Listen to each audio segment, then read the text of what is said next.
Hello，大家好 Hello，啊！歡迎嚟到 WCG 教室啦。咁今日咧又到我啦，Choco 啦，同 Ken Sir 一齊傾下偈。Hello，係歡迎 Ken Sir。咁咧，琴日就7月1號啦，咁就係我哋即係香港啦，係啦嘅一個假期啦。咦，咁我又想問下喎，真係唔知喎。其實股票市場啦，琴日香港嘅股票市場啦，其實就冇開工啦，休市啦。有時咦，係啦。咁我想問黃金嘅市場咧？哦，黃金市場係有繼續嘅，咁啊，因為香港始終你話喺黃金市場上面咧，唔算話一個好大嘅佔有地區，所以影響就不大。哦，OK，即係照可以做 trade 嘅都。冇錯，trade 都係哦可以照做嘅。，OK。咁但係如果要 settle 嘅，譬如可能我想買走啲嘢啦，跟住之後係點樣樣嘅咧？同平時都係一模一樣嘅啫，一模一樣嘅。就冇分別嘅。啊，好啊，係啦，不好啊，好啊。過香港我哋呢個地區就可能有啲公司咧，就譬如佢哋放假咁啊，可能出入金嗰方面佢哋啲安排就未必有啦。哦，OK，視乎翻唔同公司啦，咁樣樣。冇錯啦，呢個係。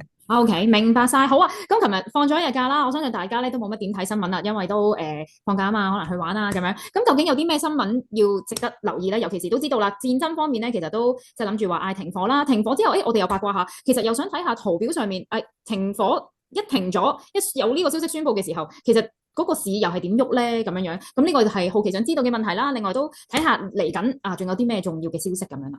嗱，其實如果你話嚟緊嘅重要消息咧，咁我 share 單新聞俾大家去睇一睇先。OK，咁啊，其實重要嘅消息咧，依家個市場焦點，因為停火已經係完咗啦嘛，咁啊，所以而家個市場焦點咧，即係始終市場要揾嘢炒，所以一定要揾翻個焦點出嚟。而家就會轉咗去咧，美國聯儲局咧，到底幾時減息？咁但係又好得意喎，阿鮑威爾咧，其實最近去接受一啲媒體嘅訪問咧，咁佢都有啲怨言嘅，就係話如果唔係特朗普搞咗個關稅出嚟咧，其實我哋係一早減咗息㗎啦。OK，咁即係其實而家美國嗰個經濟狀況咧，其實鮑威爾其實佢都係想減息，但係佢哋好擔心就係嗰個關稅嘅問題咧，令到個通脹大幅反彈咁樣咯。嗯，明白明白，所以佢哋咧都係偏鴿派噶，係嘛？而家係啦，冇錯，就比較溫和少少，就觀察為主咯，行動為少。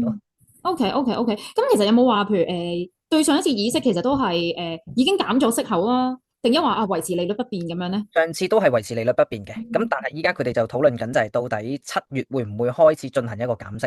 因為其實就翻阿鮑威爾佢講咧就係話佢哋都仲喺度觀察緊就係到底實行咗關稅之後，對於佢哋嘅通脹影響有幾大？咁同埋佢哋都觀察到咧就係而家美國嘅經濟咧唔算太差，因為佢哋覺得嗰啲勞工市場啊仲係好強勁啊。嗯，明白明白。咁如果減息嘅話，喂，一開始咗個減息係咪一個周期嘅咧？即係佢哋可能要目標減咗3次息，總共減到幾多厘咁樣樣嘅咧？絕對係一個周期啦。咁啊，試過最長嘅減息咧，係連續減咗3年嘅一個加減息嘅周期。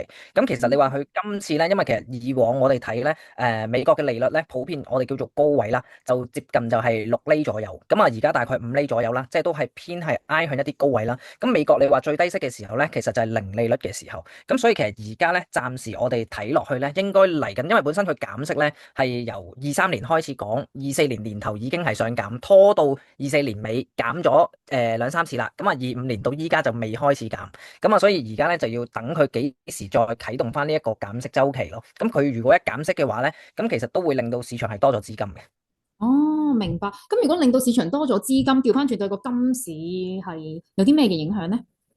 絕對我相信係絕對係利好嘅，因為咧其實你一減息嘅時候咧，咁好容易市場就會減少咗對呢一個美債同埋美金嘅需求，咁所以到時咧美匯指數咧就會慢慢咁下跌翻落去啦，咁令到黃金啊、比特幣呢一啲嘅市場咧都會係偏向於好少少咯。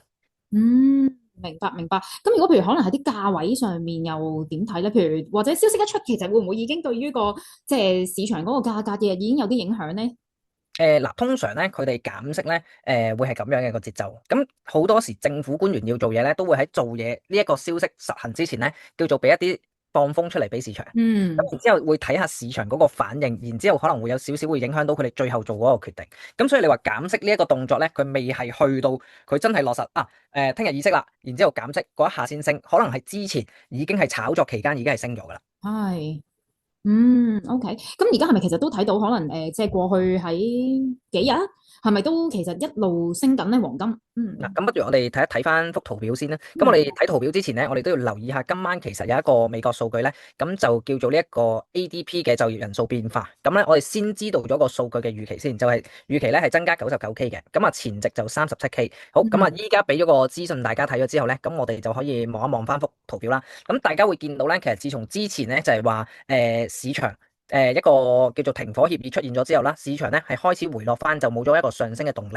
咁但係大家會見到呢兩日咧，首先係呢一日先啦，OK 呢一日，咁呢一日其實嗰個陰陽燭嘅形態咧，亦都係行咗一啲比較強嘅反轉嘅趨勢嘅形態出嚟。OK，咁再到琴日啦，其實琴日呢支陰陽燭咧，咁其實我哋都認為佢算係一支比較大少少嘅陽燭啦。咁而且佢嘅成交量亦都係偏高啦。咁所以其實我會預計咧，就係短期內可能而家個金市咧係會先升上去，然之後再回落嘅。咁頭先點解要同大家去睇一個數據咧？因為其實佢今晚8:3出嘅呢個數據咧，就係講緊而家聯儲局主席咧好留意嘅一啲數據，就係一個就業數據嚟嘅。咁佢就話會增加大概99,000個職位啦。咁但係佢哋嘅預期嚟嘅啫。咁如果我哋用翻個常理去理解咯，即係本身你上個月先係請37,000人，但係今個月突然之間請99,000人咧，咁到底達唔達到呢一個目標咧？咁如果達唔到嘅時候咧，咁就會令到個黃金咧今晚咧可能衝上去嗰下咧係會更加有力度啦。因為個數據比預期係低啲啊嘛，就利淡咗個美金。咁當然你哋話如果個數據真係佢係利好，即係個數據係利好個美金嘅時候咧，咁可能黃金咧就會可能回落翻少少，咁亦都唔會回落太多。明白明白，OK OK。咁如果譬如有冇人預測其實都係達唔達標咧？即係係咯，咁你可以呢買定入定咯。係啊，呢個其實咧，我會即係我自己就會比較建議咧，就少啲炒數據會好啲嘅。即係除非係有，即係雖然我哋會睇到啲數據係一環扣一環咁樣啦，咁但係因為咧美國嗰個嘅勞工數據咧，其實已經係好多人質疑佢咧係造假，咁所以咧其實而家咧好多時候尤其是近呢1-2年啦，我哋開始炒啲數據嘅時候咧，即係個數據個邏輯上可能係正常邏輯上係令到個市升嘅，但係最後個市係唔升，反而係暴跌都會有出現。哦係，OK，啊。竟然唔係睇呢啲消息，咁我哋可以用啲乜嘢去衡量？即係近排嗰個趨勢啊，或者嗰啲價位啊，點睇好咧？嗯，其實數據咧係協助我哋判斷嘅啫。咁其實我認為咧睇呢一個圖表形態咧就會係最直接啦。咁暫時個圖表形態啦，即係或者我畫一畫出嚟先啊。咁其實之前咧就同大家講過呢條嘅通道啦。咁佢通道跌穿咗之後啦，咁其實呢一度咧已經係跌到去通道底，所以係做咗個反彈嘅。OK，所以呢度做咗個反彈嘅。咁所以其實就住而家嗰個形態嚟睇咧，咁其實咧有機會個市況咧。我哋暫時睇落去啦，咁其實都會觀察到咧，佢下跌嗰個力度咧，暫時係比佢上升嗰個力度咧係大少少嘅。嗱，咁我畫咗呢幾條線出嚟嘅話咧，咁大家都會見到就係佢下跌呢，尤其是最尾呢一陣嘅長度啦，係比起佢哋上升嗰個力度係大好多，所以就插咗落嚟啦。咁所以其實我會預計咧，佢而家短期內可能會升翻上去呢一個通道嘅阻力位置，然之後喺呢一度就開始進行一個回落咯。哦，係啦，因為係喎，最主要咧，其實我哋係見到就係個基本面，而家聯儲局係遲遲唔肯減息，遲遲唔肯減息，咁就導致到而家個市場咧，即係個資金大家都企定定，就未有一啲太大嘅動作，因為始終而家個焦點咧，我會認為雖然我哋會有個焦點就係減息，但係始終佢個焦點個第一個消息已經係講咗好長時間啦，OK，咁已經係冇乜炒嘅熱度。第二就係之前咧，停火協議之後咧，市場就再冇一啲新嘅衝擊出現啦。嗯，明白，係咯，畫完條線之後都覺得佢好似比較有個向下嘅趨勢咁樣樣。係啦係啦，其實佢向下個意欲係強過向上嘅，因為佢嗯，始終除非佢真係可能話哇，好確實就係話今個月7月咧係一定會減息啦。咁但係而家睇聯儲局官員嗰個言論都係話覺得7月減息咧係有啲言之過早。係啊，其實佢哋都好似好喺度 struggling，即係喺度都好似喺度拉鋸緊，唔係話真係好似成日有時放完假，但係又未有一個真係議程話到想幾時減息。係啊，其實陰謀論啲咁講嘅話咧，其實某程度上咧，鮑威爾咧係，我覺得佢有少少就係特登同特朗普唱反調，因為特朗普其實大家都知道佢好強烈要求就係鮑威爾係快啲去減息，希望減低就係美債嗰個利率啊嘛。咁但係鮑威爾就話其實我喺呢一個職位上面咧，我都係總之除非特朗普無論佢可能1年之後換咗第二個聯儲局主席都好啦，咁佢自己喺呢個職位咧，佢就會盡忠職守做好呢份工啊嘛。咁所以佢就好堅持就唔減息住咯。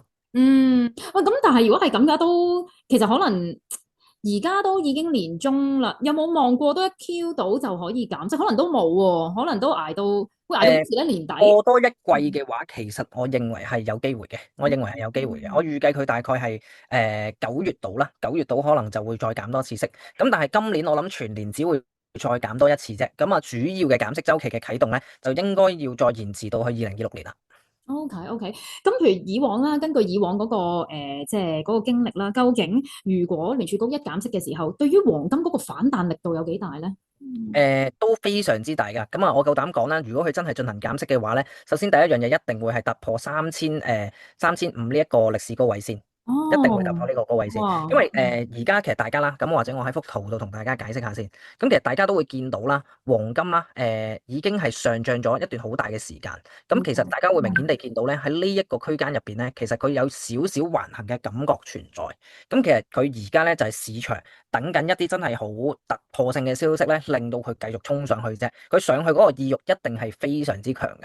咁所以其實而家咧，只要佢真係好確實一減息嘅時候咧，咁我相信美金亦都會話係跌得比較誇張啦。咁啊就會令到個黃金咧成為咗一個避風港之餘啦，亦都係順住減息嗰個趨勢咧係衝上去。所以我會判斷，如果減息嘅話咧，係一定會升穿呢一個歷史高位嘅。哇！咁大家就要密切留意下。咁如果好似譬如 Ken Sir 你啱啱所講啦，但係呢幾排咧嘅跌嗯。嘅力度可能會比升嘅力度大少少。咁我哋應該點部署咧？會唔會話跌到某個位？咦，其實我哋可以入定少少貨喎，因為部署定咦，萬一佢哋都真係今年減息嘅時候就可以升到叭叭聲啦，到時就可以獲利啦咁樣樣。嗱，如果你話真係長線少少啦，咁啊，因為比較多人炒金都係短線啲嘅，咁嗯，但係如果我哋要睇趨勢，我哋睇嘅價位就一定要長遠少少。咁啊，第一個位置咧，我認為係可以吸納嘅時候咧，就已經係3177蚊。咁啊，第二個位置咧就會大概係3130蚊左右，係啦。咁但係你話如果短期嘅操作嘅話咧，咁啊，我會睇翻就係我哋頭先做嘅預測，就可能接近大概3400頭呢啲位置咧，會選擇去做空為主嘅。哦係啦，短，OK。線我哋會咁做咯，咁長線就落到去3170至到3130呢啲位置先會去做多咯。明白，明白，明白。好，咁除咗嗰個即係非農就業人數啦，咁另外仲有冇啲消息係近幾排都我哋或者數據我哋都要留意下嘅咧？有㗎有㗎，就係因為咧凡親咧，我 share 翻數據嗰個頁面俾大家睇先。凡親咧，我哋星期三咧係會出呢一個嘅就業人數咧，咁我哋呢一個俗稱小非農啊嘛，咁其實佢去到星期五啦，就會出我哋本身市場一個比較大嘅焦點啦，就係真真正正嗰個非農。不過咧，今個星期五咧就因為係美國獨立日，咁所以咧有機會延期到去或者提早咗啦，提早咗喺星期四出，咁所以喺7月3號星期四即係聽日啦，咁啊夜晚咧就會出埋呢一個真真正正嘅官方嘅非農業就業人數啦。OK，哇！咁今晚同聽晚係咪都有消息啊？所以都要留意。係啦，今晚就8點3，聽晚就8點半啦。哦，OK，OK，咁所以可能而家咧手持咗黃金嘅朋友仔咧，都可以喺呢啲時間咧留意多少少嗰個黃金價格嘅變動喎。嗯，冇錯冇錯。明白晒。好啊，好啊。咁今日咧 Ken Sir 嘅分享咧都差唔多。嗯，差唔多啦。好啊，好啊，因為咧我哋都要即係準備 mark 定幾時幾多點鐘要睇翻啲消息啦。好啊，咁今日咧嘅分享咧就到呢度為止啦。好多謝 Ken Sir 啦。咁我哋定期咧都會出片嘅，咁同大家一齊研究下啦，呢幾排嘅黃金一啲消息啦，同埋研究下一啲價格嘅。好，好，多謝大家。好，thank 好，拜 you，拜。拜拜。